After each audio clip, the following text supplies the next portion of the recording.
A few short months after my 17th birthday, I found myself walking down the road from my parents' house with all my belongings in 6 plastic carrier bags. I looked behind me to see both my parents following me down the road. They were both in tears. Now, I'd never seen my dad cry before, and I wasn't to see my mum for 27 years after that day. I had made the decision to leave home at the age of 17. Now, I'm not suggesting for one moment that anybody watching this video should make that same decision. What I am saying is that the decisions you make at the age of 16, 17, 18 will have a massive effect on the rest of your life.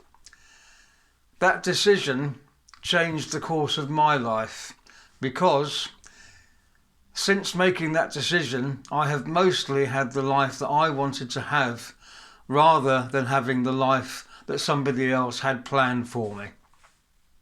Let me tell you a bit more about my story. What would make a 17-year-old leave home just like that, go off into the big wide world with nothing really planned?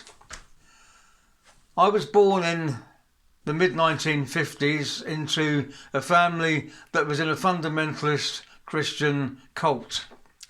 And that meant that we weren't supposed to have friends outside of our immediate family and the church. We also had no radio, no television, no recorded music. So if you can imagine growing up in the age of the Beatles and the Rolling Stones, which I did, and not being able to have recorded music. That was one of the things that I noticed, and it was okay. I mean, I had 5 male cousins who were roughly my age, so we were like a big extended family. There was food on the table. We weren't mistreated, anything like that.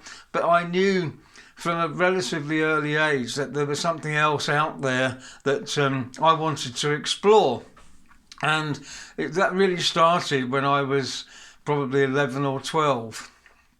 Or even before that, because I can remember one occasion when I was 9 or 10, I used to walk to school with a young girl who lived at the bottom of our road, about 9 or 10 years of age, and one day she asked me round to her house for tea, and I couldn't go because I wasn't allowed to because of the church rules. And I always thought that was a little bit cruel, to stop people having friends, a normal growing up kind of thing to do. And because of that, she didn't really show much interest in me after that.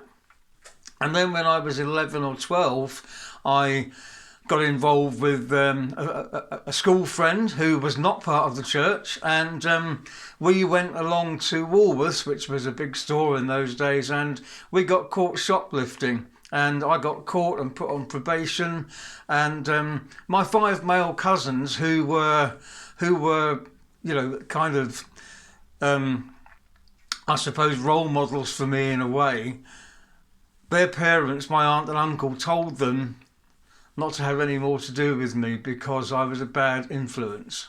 And so that meant that I was quite lonely, even though I was the oldest of 6 children that they came along one after the other, probably as a result of not having a television in the house. And I really felt quite lost at that point, and I tried to be a good member of the church. We used to have to go to church 5 or 6 times on a Sunday, every evening of the week, and on a Saturday morning. And that started from the age of about 10 or 11. You had to go to all of those church meetings. And so there wasn't much time for anything else, really.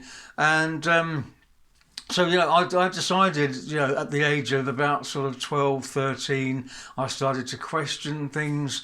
And then when I got to the age of 16, I started work, and realised that actually there was a life out there, and I really wanted to explore that life. So I made the decision, at the age of 17, to leave my whole family behind. Now, no one's suggesting that massive decision suits everyone. I wouldn't recommend doing that unless you absolutely have to, but certainly, make some decisions. What do you really want to do? What do you really want to do with your life? What dreams do you have? What achievable, if you like, dreams do you have? Who do you really want to be? What kind of people do you want to associate with? Be making those kind of decisions. As at the age of 16, 17, 18, about the kind of person you really want to be. And that's the decision I made. I made some mistakes. I made some big mistakes after that. Within 2 years of being free, if you like, I'd managed to get myself locked up. I fell into some bad company and ended up going to a young offenders institution. And then a conversation I had in there made me decide that I wasn't going to go back into that environment again. So, think about the decisions you're making early in your life will actually plot the course of your life for you. So, I have a lot more to tell you. I may very well make some more videos for you coming up, but I really wanted to do this during the time of this coronavirus crisis, which may or may still not be going on when you watch this. I just wanted to do something to tell you whatever decisions you make now in your life, they are going to help you to plot the course of your life. Make sure that you put thought into your decisions. Make sure that you have some kind of plan. Make sure you take action based on that plan. Thank you.